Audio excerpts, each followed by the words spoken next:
So when you first get into the marketing role, acronyms is a huge part of what you do day in and day out.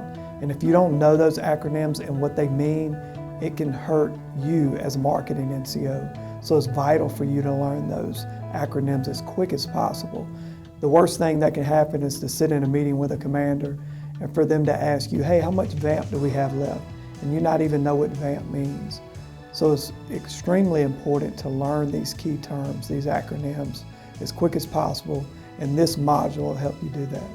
So the first month on the job as a marketing NCO, I thought I knew everything about recruiting and about how we spoke to one another, and I was wrong, because that first month took me into a whole new world of acronyms and things that I needed to know to get me through my day-to-day activities. Just pay attention to this module so you can become familiar with the acronyms that we use as marketing NCOs.